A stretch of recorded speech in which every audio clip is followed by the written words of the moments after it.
So the Carthusian monks bring the Grenache, the Garnacha and Carignana Absolutely. to Priorat? Absolutely. I mean, the Carthusian monks were monks that within Europe were always setting up the monasteries in places where they could elaborate wine.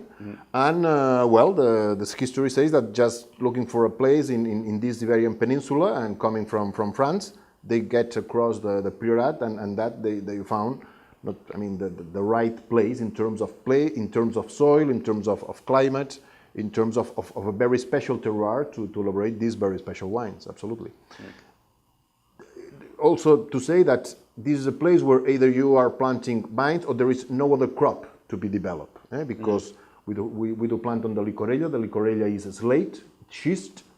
Then this is a very, very poor soil, very drainy. I mean, water just get down very, very quickly. And on the other hand, we are very close to the Mediterranean. We do have a Mediterranean sun during the whole year, but surrounded by big mountains, we do have continental nights. Then not only during winter, which is very, very cold, but even during summer, the temperature goes down very, very strongly, between 10 and 15 degrees. This makes huge shift. Yes, this makes the plant to have a very slow maturation process, okay, that what gives this very nice acidity to the grapes, either the Garnacha or the Carignan. Mainly the Carignan is the one that has very, very special and very high acidity. And it's this combination of Mediterranean sun, continental nights, schiste, soil, and autochthonous varieties very well embedded in the place that gives this, I would say, very special wines in terms of berry that really reflect the terroir. Having said that, from a Doix point of view, I mean, we have always been trying to elaborate elegant, fresh Priorats. Priorat, because of the characteristics, normally it's easy to have, let's say, overripe grapes. Okay, then these overripe grapes get good wines the very first years, but once you want to age this wine for a while, always they have a very bad evolution. Okay, they go like they decay very right off. Yeah. Then from the very beginning, for us, always the selection of grapes going into the tank has been the most important thing. As a matter of fact, we do have a berry by berry selection just to get those that have really the nice ripeness to get into the tank. Either with the very young vines that goes to the Crestas, to the very old ones that goes either to the Doix or to the 1902. When we're talking very young vines, in Priorat that means something a little different than it does in California. Very young vines in Priorat are 25 years. Yes, these are young vines for us. Which, in the Russian River Valley, those are like old vines. You know, it's hilarious when we talk about this. Right. You know, these wines are almost shocking when you taste them, because there's so much richness, so much intensity, but so much vibrancy because of this natural acidity. Yeah. And the acidity is from the Carignan, you said. That's the critical. From the Carignan and the Grenache, both grapes are important with important acidities, but because of the process of maturation, they get even this higher acidity. Okay, so these are varieties that you are going to find in other Mediterranean places, even in southern France. You find Carignan, you find Grenache, and Grenache you find it in the whole of the Mediterranean. Yeah. Okay, even in southern France. This, I like to say from this point of view that these are, I call it waking up wines. I mean, because sometimes, I mean, some Priorats, because of this overripeness, are what I call sitting down wines. I mean, that the very first sip it's okay, but the second, it's almost of a sitting down. You get tired. You get tired. and our main concern is that with these wines, the best bottle is the empty bottle. Then to get an empty bottle, you have people enjoying to drink the wine. This wine is not for tasting, it's for drinking the wine, with a number of people eating to drink it. And to drink it, you have to, and our feeling is that just drinking those wines, you get enhanced to go on with it. It's not a sitting down, but a waking up wine. It begats more drinking and more eating and more smiling and more dancing and more. Yes, life is short and wine is good. Based on what we've seen so far, because it's still a pretty new process for you guys now, making this style of wine. What have you seen from an aging standpoint? How are the wines?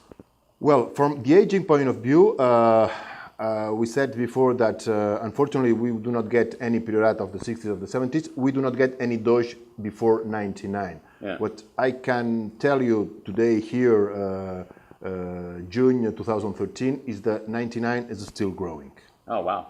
I mean, Doix, we are talking of wines to be kept for 15 years.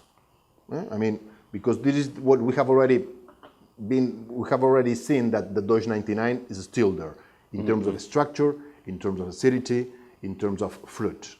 Then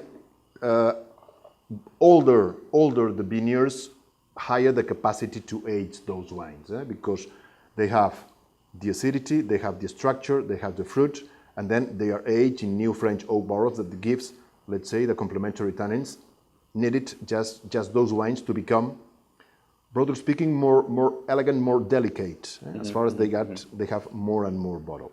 In any case, here we have a number of wines that today are, in our opinion, completely drinkable. For sure, they can improve. That's why I always suggest to buy 2 bottles of each of them, just one of them to drink it now, and the second one just to keep it for a while. But all of them, either the Crestas 010, the Salancas 09, the Doix 08, the 1902-09 are drinkables now, wines to enjoy now. But in any case, it's true that in some of them you will feel that they are still young, but drinkable. Young but drinkable. What would you pair these with?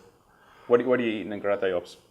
In Poboleda? In Poboleda, sorry. In Poboleda. Well, in broadly speaking, Priorat wines are wines to be paired with food. I mean, because of the characteristics of the wine, because of the concentration, because of a number of things, there are wines just to be taken with whatever. Yeah. Let's say that for the Crestas, which is these very young vineyards of 20-25 years old, this is what I call, this is an ongoing one. I mean, you arrive home, you just pour a glass of wine, you take a small piece of cheese, a small piece of jam, you get a glass and you get relaxed, and that's fine. That's okay. Or you get with a very something easy to do with a burger, with meat, with a pizza. It's a very good wine just to go with. In a sort of a